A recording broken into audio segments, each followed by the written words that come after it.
Hello everyone. पिछले lecture में हमने एक्सट्रैक्शन ऑफ मेटल्स में extracting metal low in activity series, extracting metal in the middle of activity series, calcination process, roasting process, reduction of the oxide to metal, smelting, slag और thermite reaction, ये सारी terms पढ़ ली थी।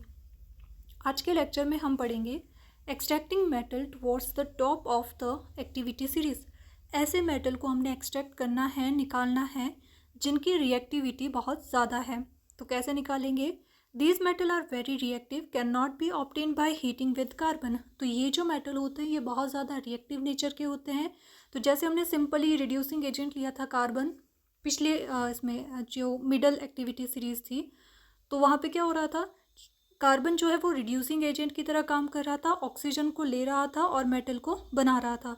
लेकिन यहाँ पे जो है ये प्रोसेस नहीं होती है, because this metal have more affinity for oxygen than carbon. क्योंकि जो हाईली रिएक्टिव मेटल होते हैं वो ऑक्सीजन के साथ रिएक्टिव होते हैं एज कम्पेयर टू कार्बन। मतलब ऑक्सीजन के साथ रिएक्शन करेंगे, कार्बन के साथ रिएक्शन नहीं करेंगे। These metal are obtained by electrolytic reduction. तो आपने ये टर्म याद रखनी है कि हाईली रिएक्टिव मेटल जो है उनको हम कैसे ऑब्टेन कर सकते हैं? इलेक्ट्रोलिटिक रिडक्शन प्रोसेस से। इलेक्ट्रोलिटिक का मतलब होता है इलेक्ट्रिसिटी का यूज़ करना, लिटिक मतलब ब्रेक डाउन करना। कैसे करेंगे? जैसे यहाँ दिया हुआ है एक बिकर हमारे पास, बिकर में हमने कोई सॉल्यूशन लिया है ब्राइन। ब्राइन होता है आपका NaCl प्लस वाटर, उसे हम कहते हैं ब्राइन। NaCl हमने यहाँ लिया हुआ है। दो इलेक्ट्रोड हमारे पास है, एक एनोड और एक कैथोड। कैथोड जो है वो नेगेटिव चार्ज होता है, एनोड जो है वो पॉजिटिवली चार्ज होता है। एनायन और कैटायन में अगर हम डिफरेंस देखें, एनायन जो होता है, एनायन होगा आपके पास नेगेटिव, एनोड होता है पॉजिटिव। कैटायन होता है आपके पास पॉजिटिवली चार्ज, कैथोड होता है आपका नेगेटिवली चार्ज। तो ये डिफरेंस आपने याद रखना है। अब ये प्रोसेस कैसा होगा? हमने एक बीकर लिया है, उसमें हमने एक सॉल्यूशन लिया हुआ है, ब्राइन सॉल्यूशन NaCl लिया है। ठीक, दो हमने इसमें इलेक्ट्रोड लिए हैं, एक आपका पॉजिटिवली चार्ज है, एक नेगेटिवली चार्ज है, और दोनों को कनेक्ट किया है इसे बैटरी से। जैसे ही हम इस प्रोसेस को स्टार्ट करेंगे, क्या होगा? ब्राइन जो ये सॉल्यूशन है ये ब्रेक डाउन होना स्टार्ट हो जाएगा। तो कैसे टूटेगा? Na पॉजिटिव, ये हो गया। NaCl किस में टूटता है? Na पॉजिटिव, क्योंकि सोडियम हमारे पास मेटल है, ये अपने इलेक्ट्रॉन को डोनेट कर लेगा। एंड Cl नेगेटिव, ये नॉन मेटल है, ये इलेक्ट्रॉन को एक्सेप्ट कर लेगा। अब क्या होगा? पॉजिटिवली चार्ज वो किस साइड जाएगा? वो जाएगा आपके नेगेटिवली चार्ज कैथोड के पास, है ना, ऑपोजिट अट्रैक्शन जो होती है। दूसरा है आपके पास क्लोरीन जो कि नेगेटिवली चार्ज है, वो हमें कहाँ दिखाई देगा? एनोड के पास, क्योंकि एनोड कैसा है? Positively charge. तो मेटल डिपॉजिट कैथोड, मेटल कहाँ डिपॉजिट हो रहा था?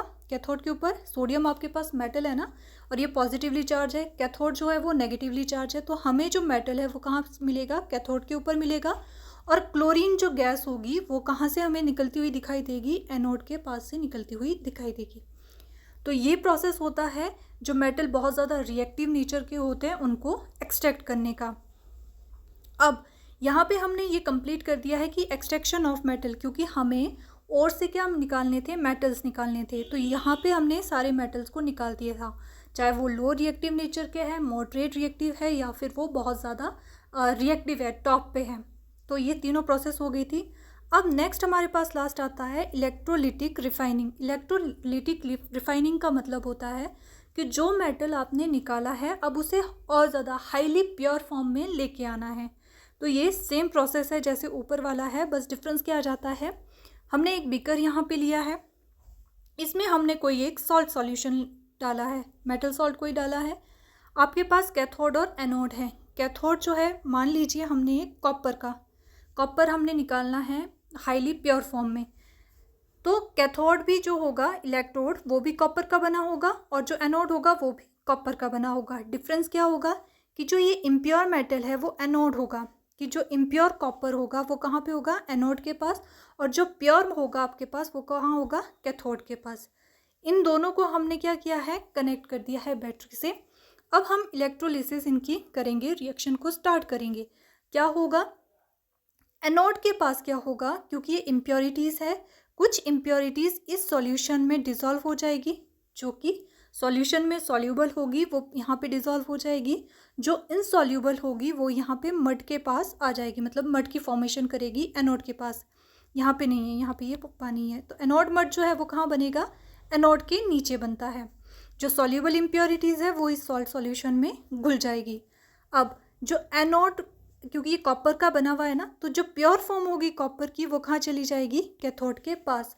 तो धीरे धीरे एनोड की जो इलेक्ट्रोड वायर होगी वो पतली होने स्टार्ट हो जाएगी, और कैथोड के पास क्योंकि प्योर मेटल की फॉर्मेशन हो रही है, ये क्या हो जाएगी, मोटी होना स्टार्ट हो जाएगी, और यहाँ से हमें प्योर जो मेटल है वो मिल जाता है। आई होप आपको ये सब समझ आ गया होगा। नेक्स्ट अब हमारे पास है अब वेपर फेज रिफाइनिंग। पहला आपके पास इलेक्ट्रोलिटिक रिफाइनिंग, मतलब आपने इलेक्ट्रिसिटी का यूज़ करके प्योर मेटल को निकाला।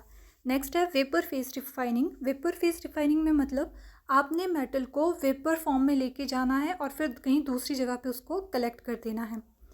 तो क्या है, metal is converted into its volatile compound and collected in some other chambers. तो पहले आपने मेटल को किस में कन्वर्ट किया, वोलेटाइल कंपाउंड में, ठीक है, वेपराइज कर दिया, और फिर वो जो वेपर्स थे उनको कहीं दूसरे चैम्बर में कलेक्ट कर दिया है।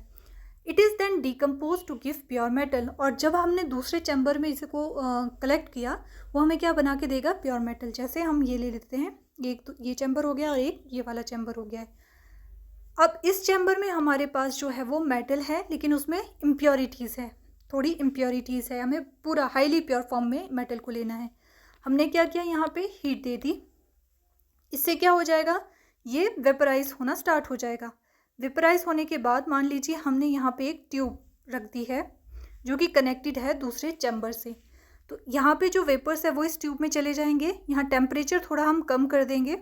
टेम्परेचर कम होने के बाद क्या हो जाएगा, जो वेपर्स है वो किस में कन्वर्ट हो जाएंगे, लिक्विड फॉर्म में कन्वर्ट हो जाएंगे, और वो दूसरे चैम्बर्स में कलेक्ट हो जाएंगे। तो इस चैम्बर में हमें जो मेटल मिलेगा वो कैसा होगा, हाईली प्योर फॉर्म में होगा। अब इसमें आपने ये प्रोसेस याद रखनी है, मोन्ड प्रोसेस निकल को प्योरीफाई करके हाईली प्योरीफाई निकल बनाने में इस्तेमाल होती है। वन आर्कल मेथड जो है वो जिरकोनियम और टाइटेनियम के लिए यूज़ होती है। बस आपने सिंपल याद रखना है, क्योंकि सीधा सा क्वेश्चन पूछते हैं कि मोन्ड्स प्रोसेस में हम किसे निकालते हैं, कौन सा प्योर मेटल निकालते हैं, तो निकल हम निकालते हैं, और वन आर्कल मेथड में हम जिरकोनियम और टाइटेनियम निकालते हैं।